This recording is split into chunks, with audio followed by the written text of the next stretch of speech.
Winston Cup, Major League Stock Car Racing, NASCAR style. The most popular form of motorsports in the world for more than a decade now. The rich history of the National Association for Stock Car Auto Racing, NASCAR, stands as a tribute to William Henry Getty France, Big Bill, the sport's founding father. It was his visionary proposal during the rough and tumble days following World War II that led to the creation of the most professional motorsport sanctioning organization in existence. It all began on the sandy Florida beaches of Daytona in the late 40s. And now NASCAR's Winston Cup Series spans the nation, much to the delight of sellout crowds and national television audiences. The spectacle of Winston Cup racing unfolds week after week to showcase some of the most competitive side-by-side, bumper-to-bumper racing ever witnessed. And there have been some memorable and classic confrontations along the way.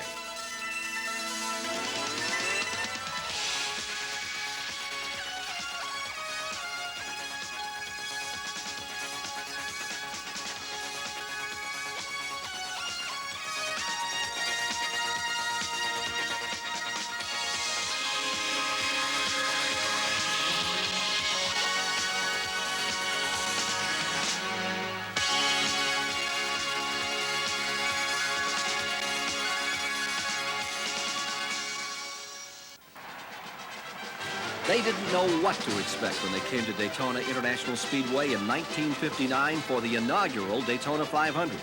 They only knew that the culmination of Bill France's dream would be unlike anything else they had ever experienced.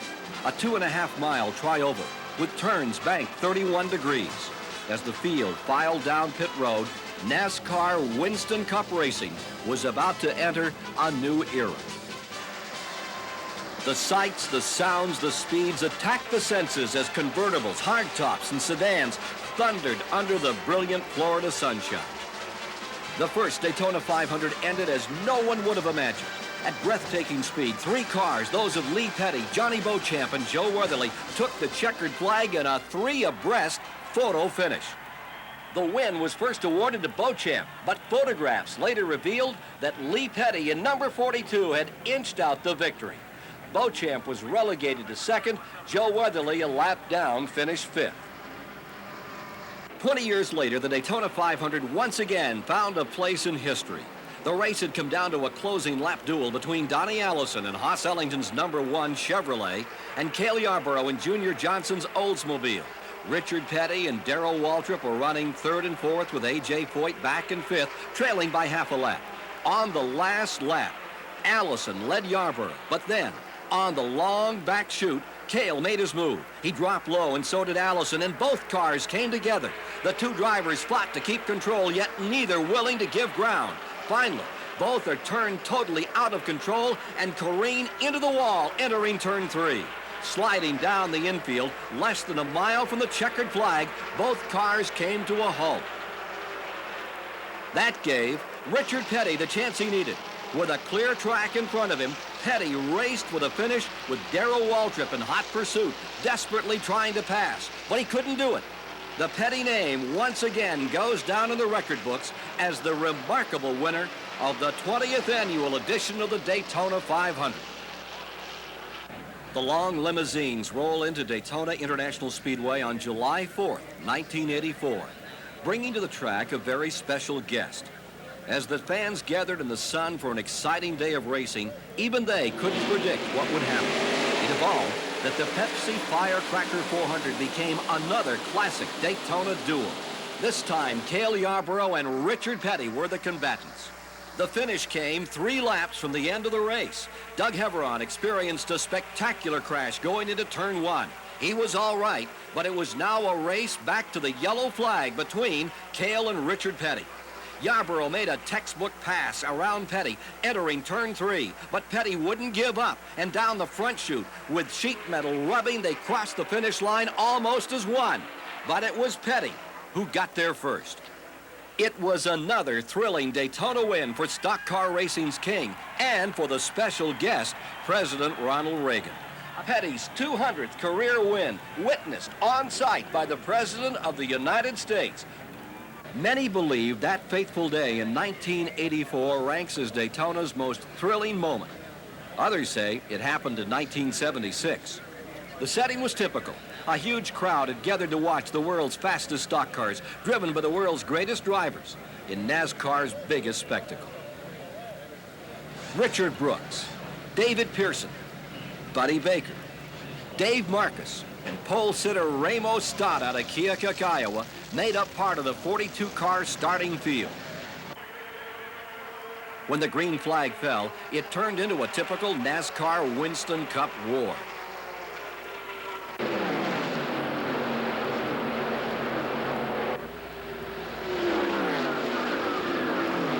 Down the back chute, it looks like New York City at rush hour. There's 190-mile-per-hour gridlock at the head of the field. The action was fast and furious, but it wasn't long before attrition began to take its toll. Tom Williams in car 38. David Sisko up in a cloud of smoke that sends Salt Walther on a spinner. Skip Manning and Johnny Ray.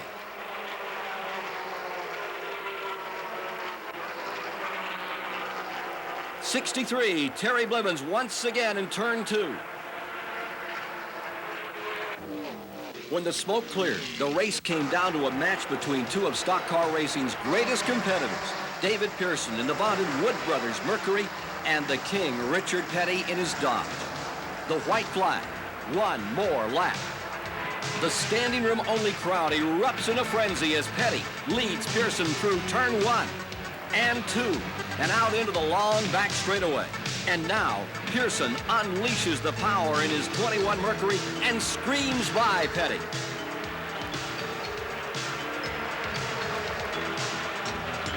But with a record $343,000 up for grabs, Petty isn't about to give up. He moves back under Pearson, and out of turn 4, the volcano erupts.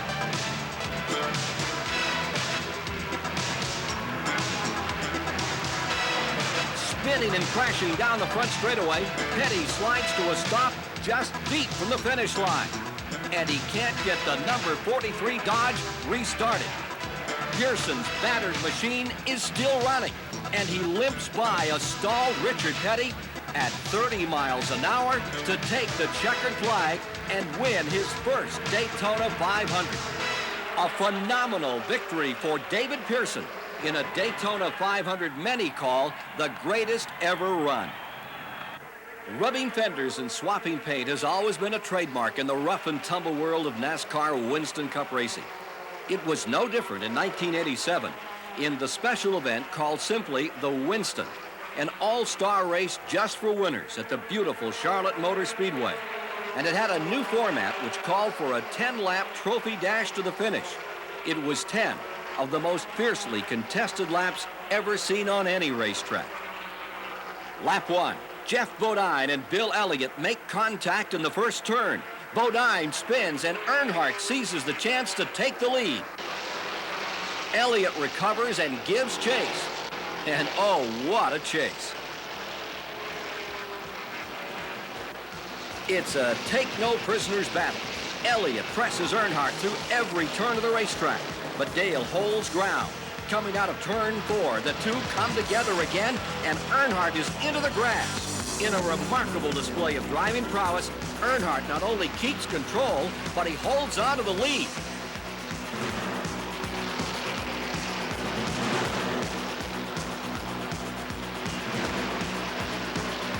Relentlessly, Elliott tries to get by Earnhardt. He tries the outside in turn 4, but both cars drift high. Terry Labonte moves alongside of Earnhardt, but again, Earnhardt will not surrender.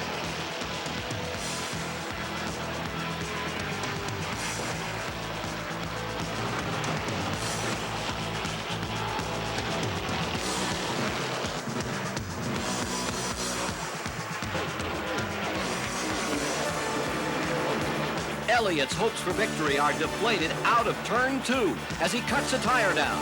Earnhardt continues to pace the field while Elliott has no choice but to go to the pits.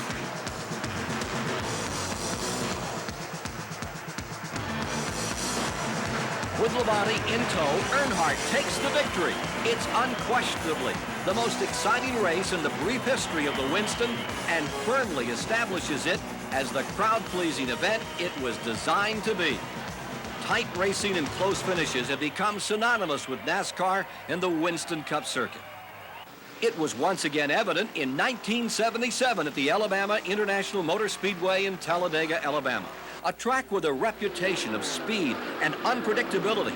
Both played a great role in the Winston 500, a race that's today considered one of the massive speedway's finest moments.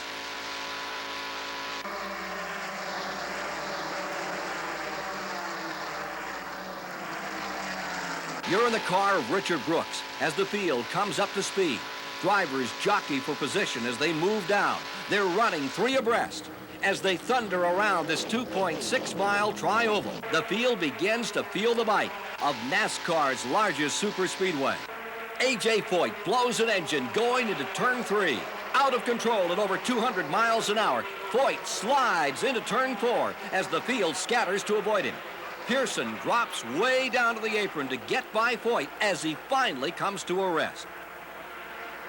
Turn 2 claims the number 18 Dodge of Joe Frisson. He comes to a stop in the middle of the track as a pack of cars tear onto it. Bobby Allison hits the dirt and is on the outer edge of control.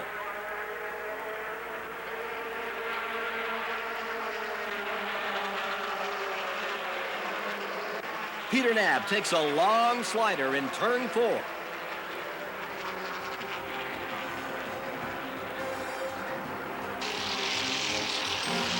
The last lap of the Winston 500 is tradition. It's a shootout. A quartet has to decide it all here. The white and green colors of a young and talented Darrell Waltrip lead the pack, with Alabama's own Donnie Allison running second, defending Winston Cup champion Cale Yarborough third, with the 1973 Winston Cup champion Benny Parsons running fourth as they come to the line for the white flag.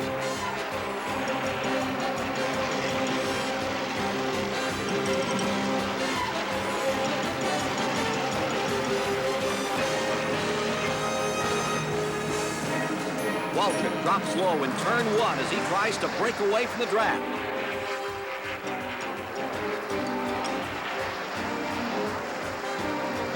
But out of turn 2, they begin to reel Waltrip in. Donnie Allison goes high to pass Waltrip, loses. Now Yarborough comes up on the inside and goes by Allison. Cale moves to the outside of Waltrip. He's over the edge as his tires begin to smoke.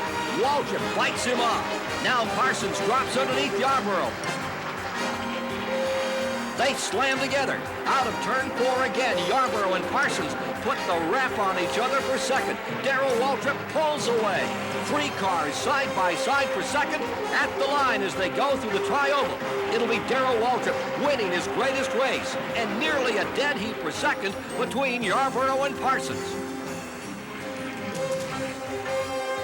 It was a startling victory fashioned by a daring move by a great driver who's gone on to become one of NASCAR's true superstars. Darrell Waltrip is no stranger when it comes to last lap heroics. Darlington, 1979, and the running of the Rebel 500. All the stars of NASCAR were on hand. Bobby Allison, Ricky Rudd, Benny Parsons, Richard Petty, along with Waltrip and Richard Childress. Darlington is known as the track too tough to tame, but the field pulls out to see who can master the oldest of the superspeedways. The green flag waves and Waltrip makes his presence felt early as he takes command.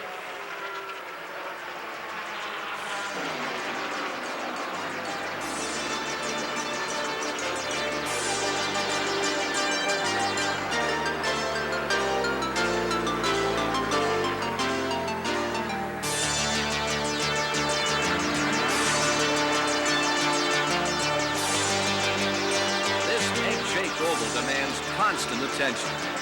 No set of turns are alike as Jimmy Means in car 52 quickly finds out in turn 3. The late Al Holbert spins on the front chute.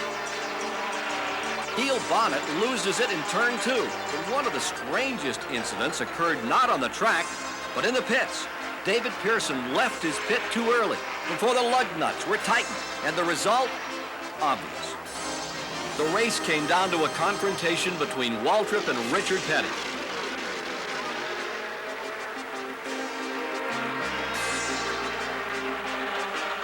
With 1 lap to go, Waltrip has his hands full. Petty makes his move down the back straightaway and takes the lead away. But Petty drifts high in 3, and Waltrip dives low to regain the lead. Down the front stretch, Petty looks for an opening, but Waltrip is not to be denied. Darrell Waltrip wins the Rebel 500.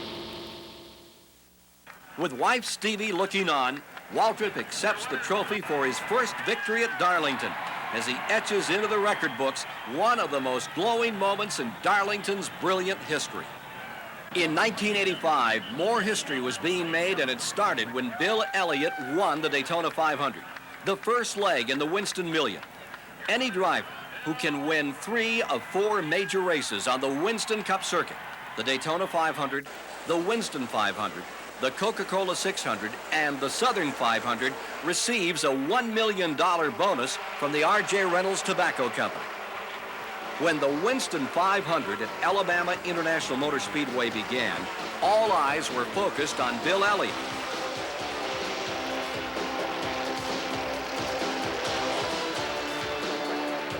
But trouble struck early. A puff of smoke from the number 9 Ford. A broken oil line sends Elliott out of competition and into the pits. As others took command, the crew worked furiously, trying to get Bill back into the race, and he was falling further behind.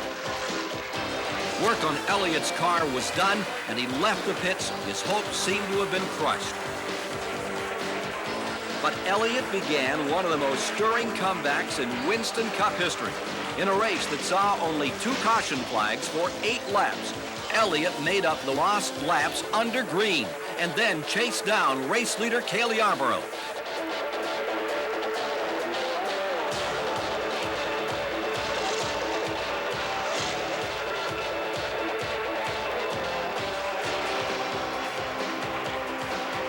Going into turn 3, Elliott passed Yarborough for the lead as the crowd roared its approval. A late caution flag sent both drivers into the pits. Crews go to work on both machines.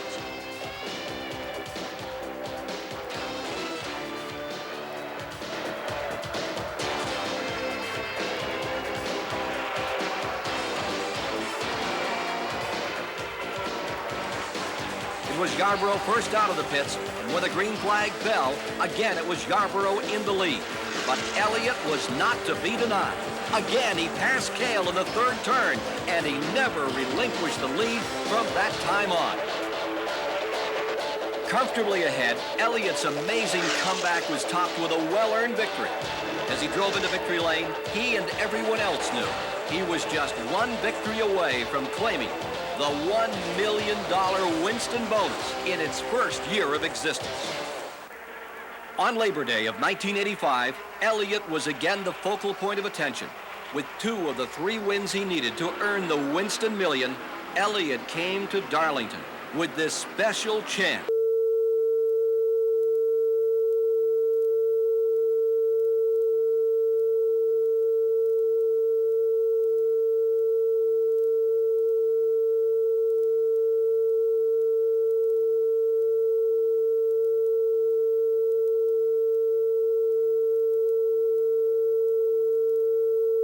Inside.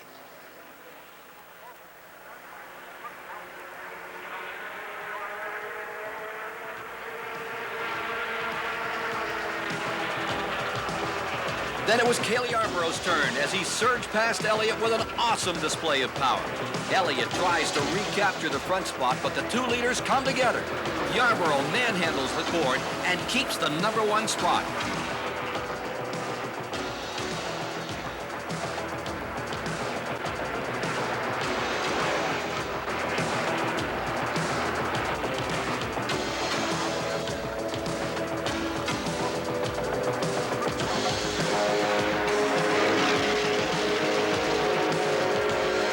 Elliott continues to keep the pressure on Yarborough.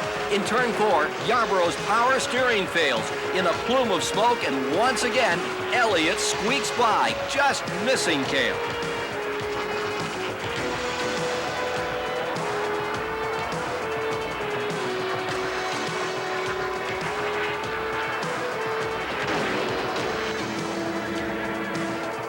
Bill Elliott went on to capture the Southern 500, and the celebration was enormous. A jubilant crowd cheered as Elliott took a lap of honor. And the scene in Victory Lane was bedlam as kisses and hugs and Bill Elliott dollars showered the place. With this win, the smiling man from Dawsonville, Georgia, knew that he would forever be a part of Winston Cup history.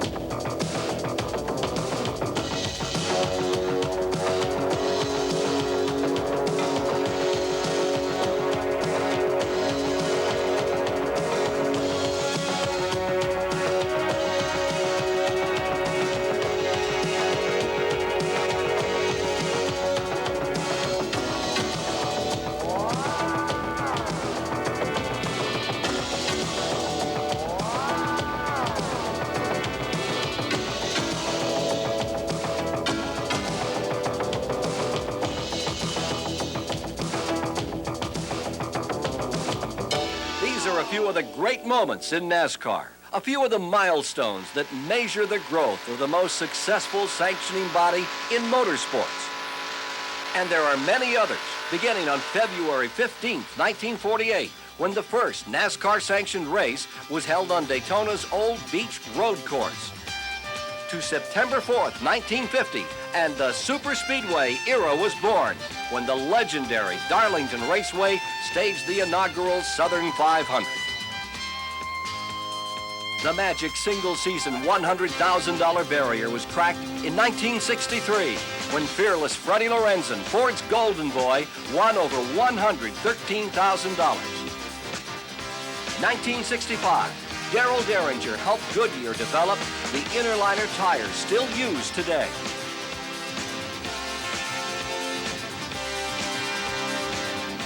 Buddy Baker became the first driver ever to tour a closed course at better than 200 miles an hour. Alabama International Motor Speedway, March 24th, 1970. The R.J. Reynolds Tobacco Company and NASCAR joined forces to announce the Winston Cup Series in 1970.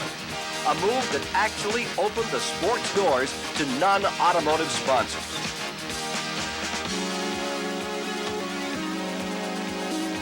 Richard Petty became stock car racing's first driving millionaire when he won his third Winston Cup title in 1971.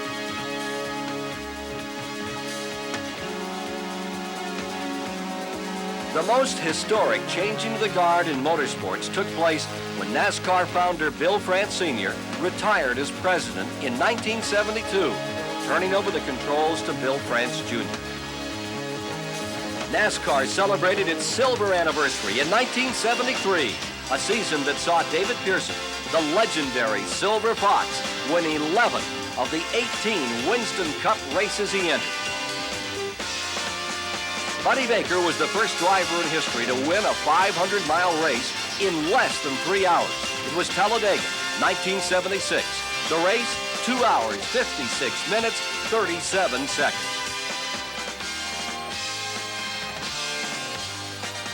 Since 1976, NASCAR's Winston Cup Series has been the most popular form of motorsports in the world. Cale Yarborough was the first and only driver to win 3 consecutive Winston Cup titles, 1976, 77, and 78. In 1979, Richard Petty won his unprecedented 7th Winston Cup championship, but it was close, edging Darrell Waltrip by a scant 11 points. An impressive winning mark was established in 1985 when Dale Earnhardt, Darrell Waltrip, and Bill Elliott all won more than $1 million in one season.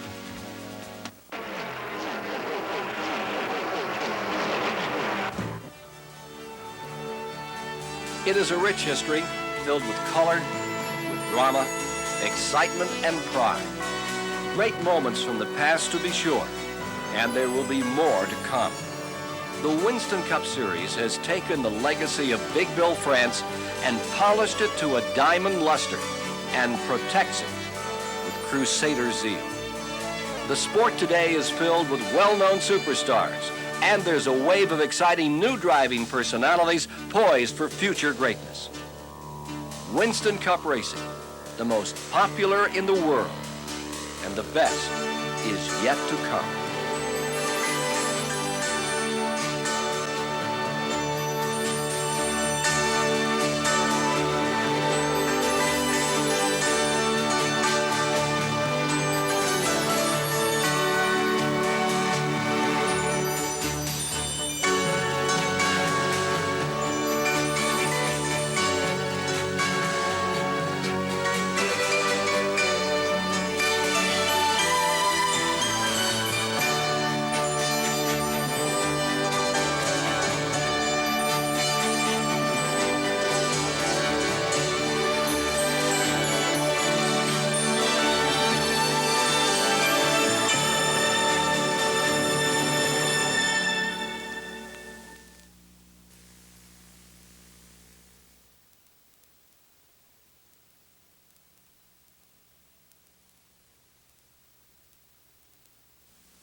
Follow the exciting story of stock car racing from the early days of NASCAR races on the sandy beaches of Daytona to the high bank turns of Talladega in a 90-minute home video.